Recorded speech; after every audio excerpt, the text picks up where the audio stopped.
नमस्कार मित्रांनो, मी श्री U.D. पाटील, सहाय्यक प्राध्यापक, भूगोल विभाग, कला वाणिज्य विज्ञान महाविद्यालय पलूस, आपल्या सर्वांचे स्वागत करीत आहे. आपण BA भाग 3 सेमिस्टर 6 भूगोल पेपर नंबर 11 नागरी भूगोल याचा आपण अभ्यास करीत आहोत. मित्रांनो, या नागरी भूगोलाच्या अभ्यासामध्ये 4 मॉड्यूल आहेत. त्याला सिलेबस ऑफ अर्बन जिओग्राफी असं म्हणतो. ह्याच्यामध्ये 4 प्रकरण आहेत. Module first introduction to urban geography, module second urbanization, module third structure and morphology of urban centres,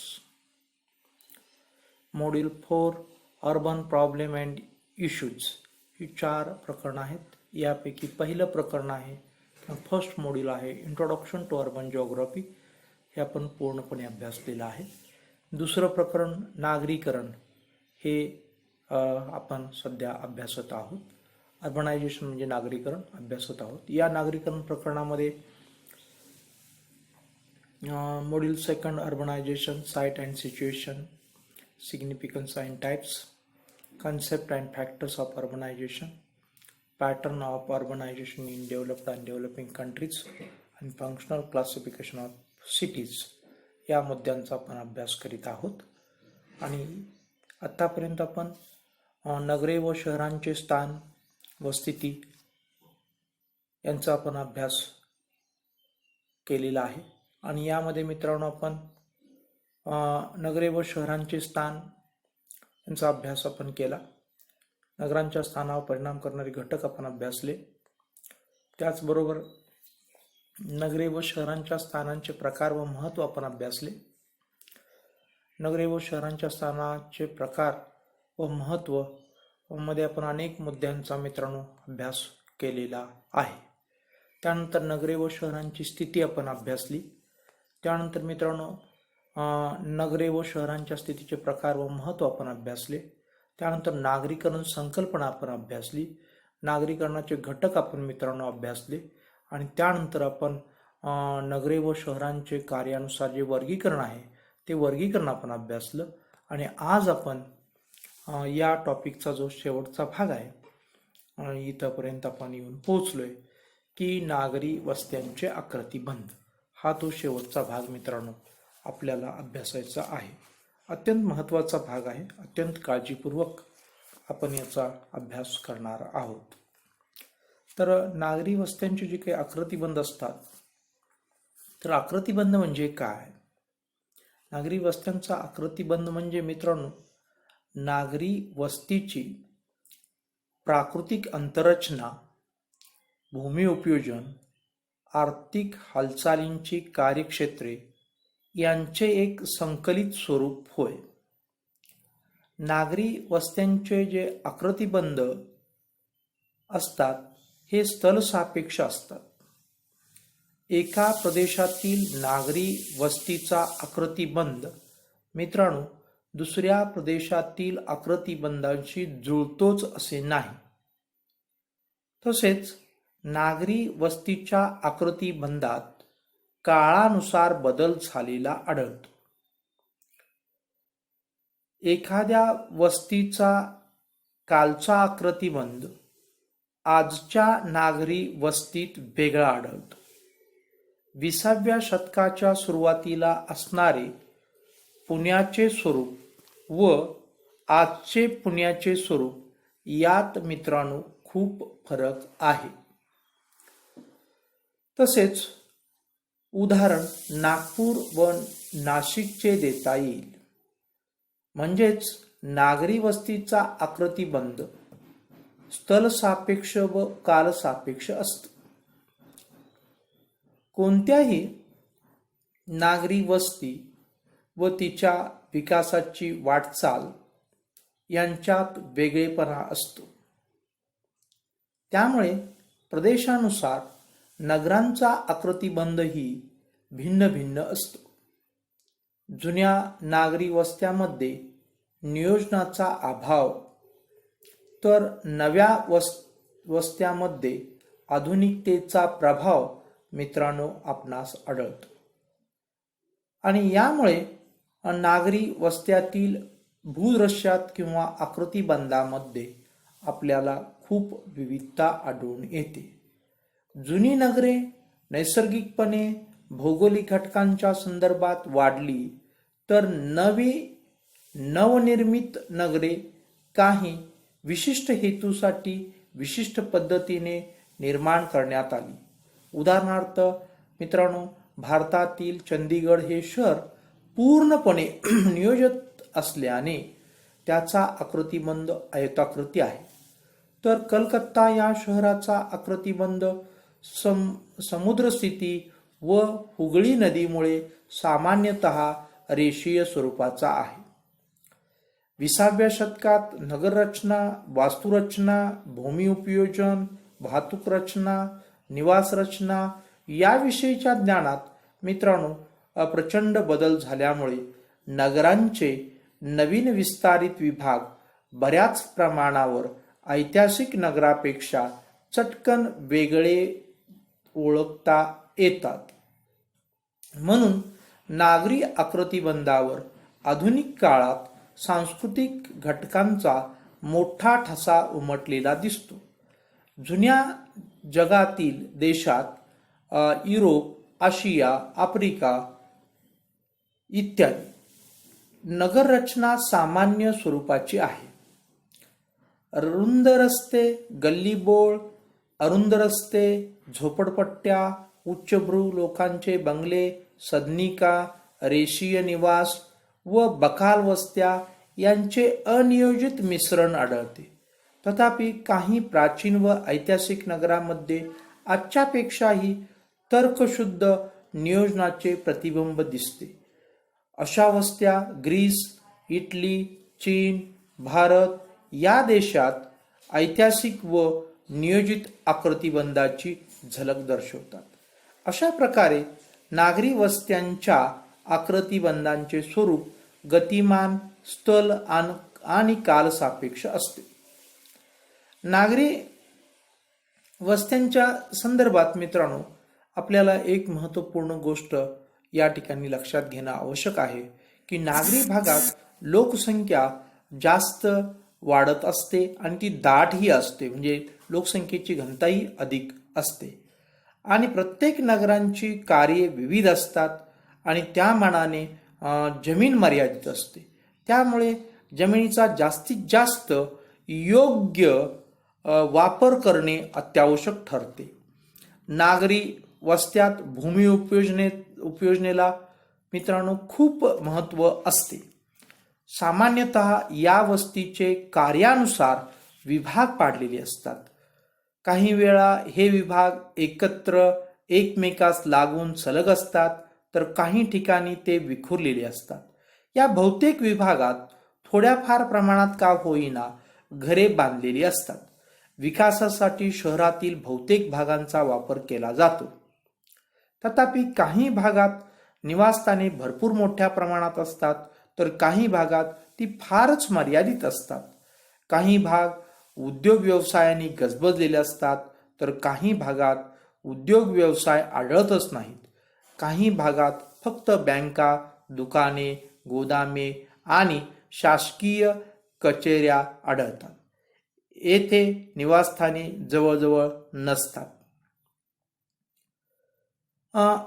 मित्रांनो नगरांचे आकृतिबंध खालील गोष्टीमुळे तयार होत असतात.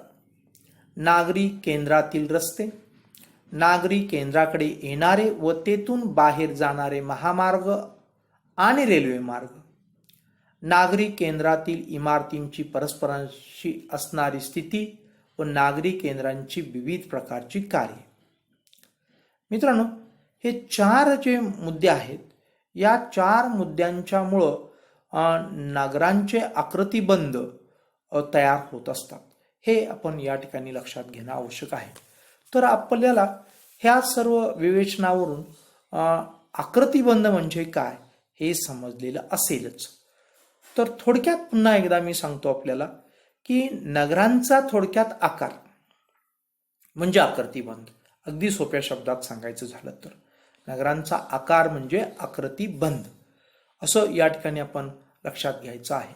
आणि या ठिकाणी आणखीन एक महत्त्वपूर्ण उल्लेखनीय गोष्ट मी आपल्याला सांगू इच्छितो ती म्हणजे नागरी वस्त्यांचे आकृतिबंध म्हणजे पॅटर्न ऑफ अर्बन सिटीज असं आपण या ठिकाणी इंग्लिशमध्ये म्हणू शकतो.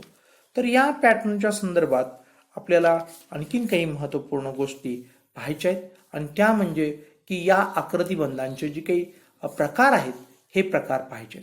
नागरी वस्त्यांच्या आकृतिबंधांचे प्रकार मित्रांनो हे 9 प्रकार या ठिकाणी आहेत आणि या प्रकारांची आपल्याला या ठिकाणी चर्चा करावयाची आहे. तर आपण पहिला प्रकार पाहूया बुद्धिबळाच्या पटासारखा आकृतिबंध. आता मित्रांनो मी या ठिकाणी मुद्दाम इंग्लिश शब्दप्रयोग सुद्धा केलेले आहेत कारण काही इंग्लिश शब्दप्रयोग हे तुम्हाला परिचित असतील तर काही वेळेस तुम्हाला मराठी शब्दही परिचित असतील, परंतु शब्दांचा अर्थ आपल्याला जर उमगला तर निश्चितपणे की हे जे काही पॅटर्न आहेत किंवा नागरी वस्त्यांच्या आकृतिबंधांचे प्रकार आहेत हे आपल्याला समजणार आहेत. पॅटर्न म्हणजे नगरांचा आकार. पॅटर्न म्हणजे नगरांचे आपण त्या ठिकाणी दुसरा एक शब्दप्रयोग करू शकतो की पॅटर्नला आपण काय म्हणू शकतो, संरचना किंवा नगराची रचना असंही म्हणू शकतो. रूपिकी दुसरा शब्द त्याला आपण म्हणू शकतो, रूपिकी. प्रारूप असे वेगवेगळ्या पुस्तकातून वेगवेगळे शब्द तुम्हाला आकृतिबंध, प्रारूप, रूपिकी हे शब्द तुम्हाला पाहायला मिळतील. तर त्याला इंग्लिशमध्ये पॅटर्न हा शब्द आहे आणि म्हणजे थोडक्यात अगदी बोलीभाषेमध्ये नगराचा आकार. नागरी आकृतिबंध म्हणजे नगराचा आकार. आता हा आकार कशावरती अवलंबून असतो, काय अवलंबून असतो, या सर्व गोष्टींची आपण पाठीमागच्या स्लाइडमध्ये चर्चा केलेली आहे. आता आपण बुद्धिबळाच्या पटासारखा आकृतिबंध हा पहिला आहे. बुद्धिबळाचा पट सर्वांना माहीत आहे की त्या पटावरती जे चौकोन असतात त्या चौकोन कसे असतात, काय असतात, आखीव रेखीव असतात. या गोष्टी आपल्याला सर्वांना निश्चितपणे माहिती आहे. मित्रांनो की अशा नागरी वस्तीतील किंवा केंद्रातील रस्ते समांतर असतात. आता बुद्धिबळाचा बोर्ड तुम्ही पाहिलेला आहे असं मी गृहीत धरतो. तो पाहिलेला नसेल तर आपण कुठंतरी तो पाहून घ्या आणि मग तुम्हाला निश्चितपणे कुठं पाहाल तुम्ही चेक बोर्ड असं म्हटलं की तुम्हाला असणाऱ्या गुगल सर्चमध्ये टाकलं तर तुम्हाला चेक बोर्ड सुद्धा बघायला मिळू शकतो. बुद्धिबळाचा पट तुम्हाला पाहायला मिळू शकतो. बऱ्याच लोकांनी पाहिलेला आहे असं मी गृहीत धरतो. तर अशा नागरी वस्तीतील किंवा केंद्रातील रस्ते एकमेकांना समांतर तसेच एकमेकांना काटकोनात असतात मित्रांनो. आणि त्यामुळे अशा नगरात लहान लहान चौकोन तयार होत असतात आणि त्यामुळे नागरी केंद्रांचा आकार साधारणपणे आयताकृती झालेला दिसतो. प्रागैतिहासिक युगातील भारतातील सिंधू खोऱ्यातील संस्कृतीत निर्माण झालेल्या मोहंजोदडो व हडप्पा या नगरांच्या उत्खननात सापडलेल्या अवशेषावरून असे दिसून येते की मित्रांनो त्या नगरातील रस्ते एकमेकांना समांतर व त्यांना इतर रस्ते काटकोनात मिळालेले दिसतात. या पुराव्याच्या आधारे मित्रांनो आपल्याला असं म्हणता येईल की पूर्वकालीन भारतीय नागरी केंद्रांचा आकृतिबंध बुद्धिबळाच्या पटासारखा म्हणजे चेक बोर्ड सारखा होता. आधुनिक काळातील मोठमोठ्या महानगरांचा आकृतिबंध अशाच प्रकारचा आढळतो. उदाहरणार्थ न्यूयॉर्क, चंदीगड, जपानमधील असाही गावा, प्राचीन ग्रीक नगर सेलिनस, रोम, पॉपेई, टिमगाड, कोलोन ही वरील आकृतिबंधाची उदाहरणे असून त्यातील नगरे मित्रांनो एकमेकांना समांतर व इतर रस्ते त्यांना काटकोनात येऊन मिळतात. हा बुद्धिबळाच्या पटासारखा जो आकृतिबंध आहे, या आकृतिबंधाची माहिती आपण पाहिली की बुद्धिबळ कसा असतो मित्रांनो, की अशी घरं असतात, ती एकमेकांना समांतर असतात आणि उभी घरं असतात, ते एकमेकांना काय करतात, काटकोनात छेदतात. अशा प्रकारचा पॅटर्न रस्त्यांच्या साह्यानं या नगरामध्ये किंवा आकृतिबंध या नगरामध्ये निर्माण झालेला आपल्याला पाहायला मिळतो. मित्रांनो 17व्या शतकापर्यंत लंडन शहराचा आकृतिबंध चेकबोर्ड सारखाच होता.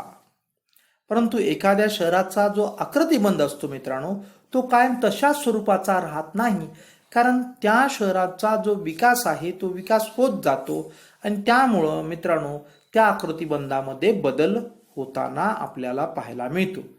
तर मित्रांनो 19व्या शतकात संयुक्त संस्थानातील शिकागो व इतर मोठ्या नगरांचा आकृतिबंध हा चेकबोर्ड सारखा होता. मित्रांनो भारतात बौद्ध काळात व त्यानंतर कित्येक शतकापर्यंत वरील आकृतिबंध म्हणजेच मित्रांनो बुद्धिबळाचा आकृतिबंध अस्तित्वात होता, हे डॉक्टर R.L. सिंह यांनी पुराव्यानिशी दाखवून दिलेले आहे. हे या ठिकाणी लक्षात घेणं आवश्यक आहे. आणि त्या काळातील जी नगरं होती त्यांची नावं होती मित्रांनो, चेकबोर्ड सारखी आकृतिबंध असणारी नगरं होती, त्यांची नावं काय होती पहा. दंडक, सर्वतोभद्र, नद्यावर्त, पद्यक, स्वास्तिक, प्रस्तर, चतुर्मुख अशी नगरं त्या वेगवेगळ्या शतकामध्ये होऊन गेली आणि त्यांचा आकृतिबंध कसा होता, तर चेकबोर्ड सारखा होता. आधुनिक भारतातील मीरत, अंबाला, अमृतसर, लुधियाना, मथुरा, झाशी, नागपूर, धुळे, हैदराबाद, औरंगाबाद, मदुराई, जयसिंगपूर या नगरांचा आकृतिबंध सुद्धा मित्रांनो चेकबोर्ड सारखाच आहे किंवा बुद्धिबळाच्या पटासारखा आहे. जपान या देशात या आकृतिबंधाची भरपूर नगरे व महानगरे आपल्याला मित्रांनो पाहायला मिळतात. सन फ्रान्सिस्को म्हणजे संयुक्त संस्थाने, कॅनडा, ऑस्ट्रेलिया, युरोप या देशातील आकृतिबंधांची अनेक उदाहरणं मित्रांनो बुद्धिबळाच्या पटासारखी आहेत. पश्चिम जर्मनीतील मॅनहिम या नगराची युद्धोत्तर जी काही पुनर्बांधणी झाली ती मित्रांनो बुद्धिबळाच्या पटासारखीच म्हणजे चेकबोर्ड सारखी होती. याशिवाय फिनलंड या देशातील क्युपिओ हे शहर सुद्धा चेकबोर्ड पॅटर्नचेच आहे. त्यानंतर दुसरा जो पॅटर्न आहे, या पॅटर्नचं नाव आहे वर्तुळाकृती आकृतिबंध. साधारणपणे मित्रांनो मध्ययुगीन युरोप आणि आशियातील देशात शासकीय निर्बंध कमी असल्याने अराजकता निर्माण झाली होती. त्यामुळे लुटारू आणि दरोडेखोरांची भीती सतत राहत असे. या सर्वांचा परिणाम होऊन मोठमोठ्या नगरांच्या भोवती तटबंदी करण्यात आली. तसेच मित्रांनो नागरी केंद्रांचा किंवा वस्तींचा आकार आयताकृती ऐवजी वर्तुळाकृती होऊ लागला आणि त्या ठिकाणी पहा मित्रांनो की नगराच्या केंद्रवर्ती नगराचा जो काही प्रमुख असायचा किंवा नगराचा जो काही सरदार असायचा त्याचं निवासस्थान असायचं आणि त्याच्या निवासस्थानाच्या चोहूबाजूस इतर निवासस्थाने तयार होत असत. आधुनिक भारतातील जुनी किल्ल्यांची जी काही नगरं आहेत ती मित्रांनो अशाच प्रकारची आहेत. उदाहरणार्थ आग्रा, जौनपूर, जयपूर, चित्तोड, विजापूर, औरंगाबाद इत्यादी नगरांचा जो काही आकृतिबंध आहे तो आकृतिबंध म्हणजे सर्क्युलर पॅटर्न आकृतिबंध आहे. यानंतरचा जो आकृतिबंध आहे त्या आकृतिबंधाला आपण अरीय आकृतिबंध म्हणजेच रॅडियल पॅटर्न असं आपण त्या ठिकाणी म्हणणार आहोत. विशेषतः अशी नगरे मित्रांनो रेल्वे मार्ग व रस्ते जेथे एकमेकांना छेदतात अशा चौरस्त्यावर वसलेली असतात. त्यानंतर अशा नगरांचा विकास होत असतो. हा विकास नगरातून बाहेर जाणाऱ्या व रस्त्याच्या कडेकडेने होत असतो. अशा तऱ्हेने या नगराकडे येणाऱ्या व नगरातून बाहेर जाणारे अनेक प्रमुख रस्ते व रेल्वे मार्ग होत असतात. हे स्वरूप चाकाच्या आऱ्याप्रमाणे दिसत असल्याने त्याला अरीय प्रकारचा आकृतिबंध असे म्हणतात. लंडन, बर्लिन, पॅरिस, पीटर्सबर्ग, रोझेना, Delhi, Indore, New York, Istanbul, Cologne ही त्याची उल्लेखनीय उदाहरणे आहेत. रॅडियल पॅटर्न म्हणजे लक्षात आलं असेल मित्रांनो की एक सर्कल असतो आणि त्या सर्कलला एक मध्यवर्ती केंद्रबिंदू असतो आणि त्या केंद्रापासून परिघापर्यंत छेदणारी रेष म्हणजे त्याचा रेडियस असतो. त्या रेडियस या शब्दावरूनच आपण रॅडियल असा शब्द घेतलेला आहे.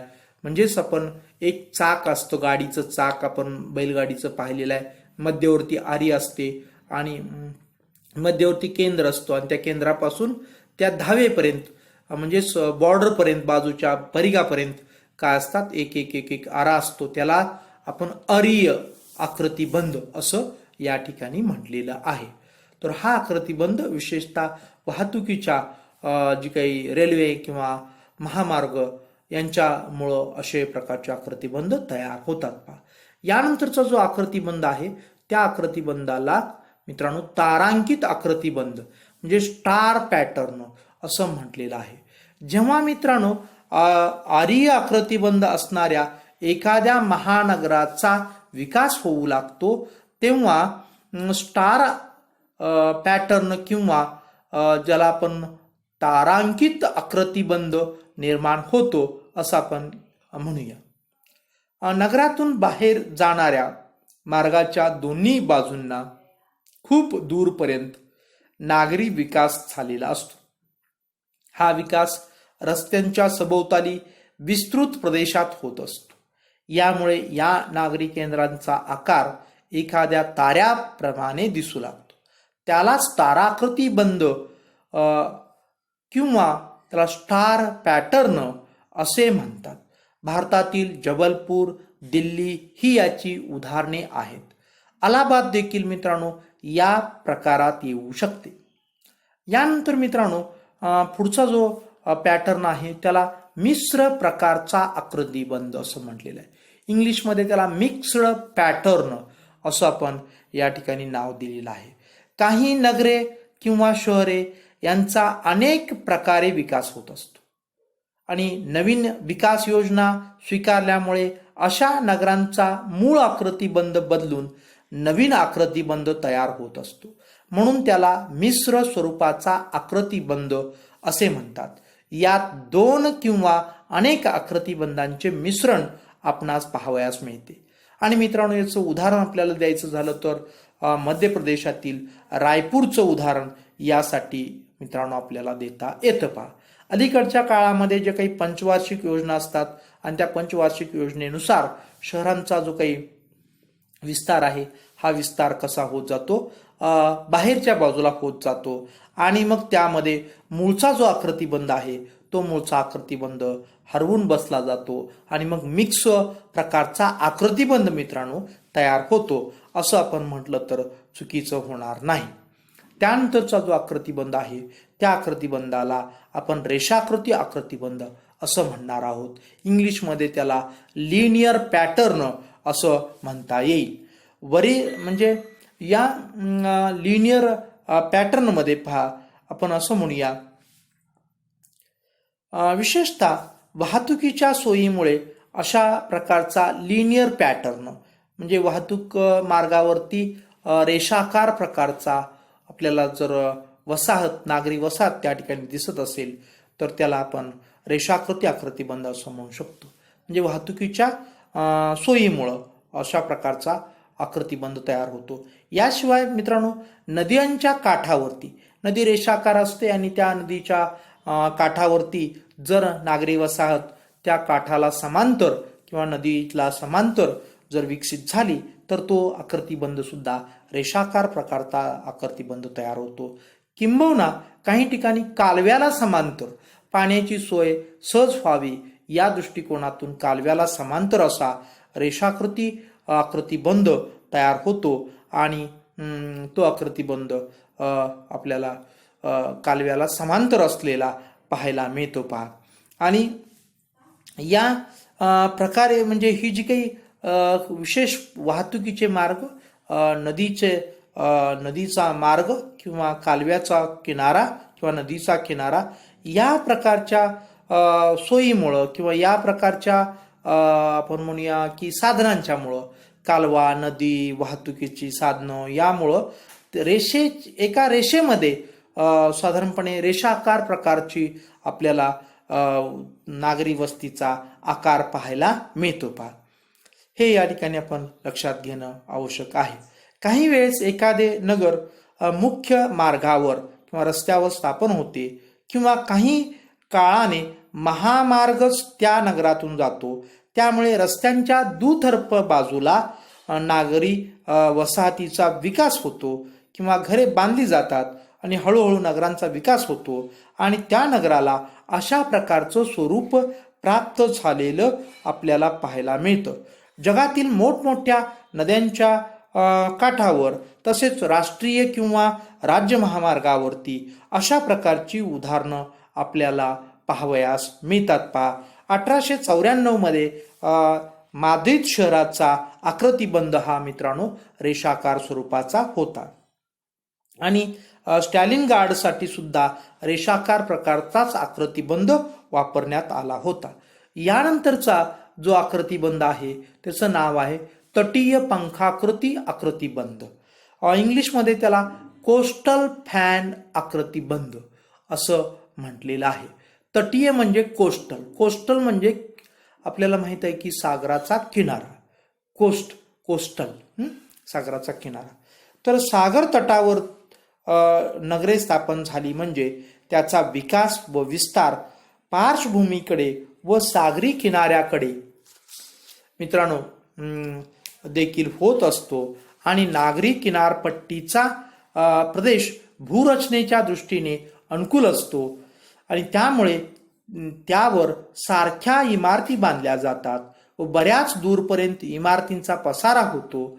त्यामुळे तो भाग पंख्याच्या हातासारखा दिसू लागतो आणि पार्श्वभूमीकडे पसरलेली वस्ती पंख्यासारखी दिसू लागते व शेवटी पंखाकृती आकृतिबंध तयार होतो. भारतात मद्रास हे महानगर आहे याचं जे काही आकृतिबंध आहे तो अशा प्रकारचा तटीय पंखाकृती आकृतिबंध आहे असं आपण या ठिकाणी म्हणू शकतो पहा. यानंतरचा जो आकृतिबंध आहे त्या आकृतिबंधाचं नाव आहे पंजाकार आकृतिबंध म्हणजे ओपन हँड पॅटर्न आकृतिबंध.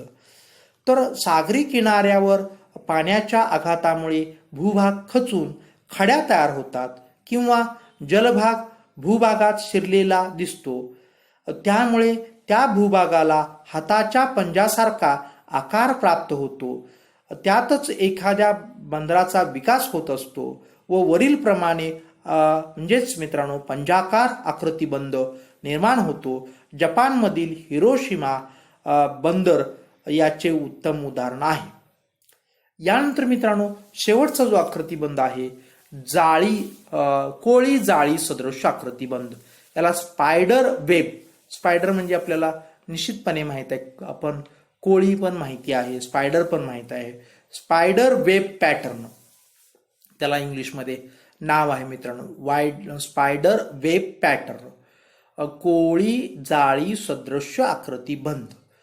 ज्या महानगरांच्या किंवा शहरांच्या केंद्रस्थानी महत्वाच्या सर्व इमारती उदाहरणार्थ राजभवन, शासकीय कार्यालये, चर्च, मंदिर वगैरे असतात, तेथून चारी दिशांना अरीय प्रकार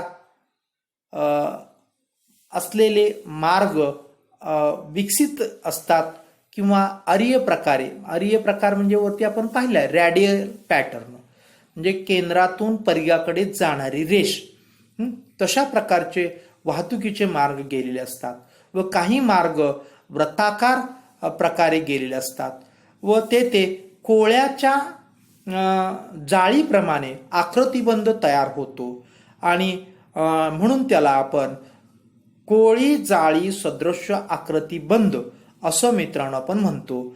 आधुनिक काळात बरीच नगरे या प्रकारात मोडतात.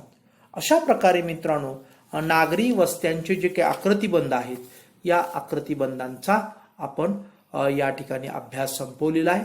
मग तो आकृतिबंधांचा आपण सविस्तर चर्चा केलेली आहे आणि आकृतिबंधांचे जे काही प्रकार आहेत त्या प्रकारांचाही आपण अभ्यास केलेला आहे.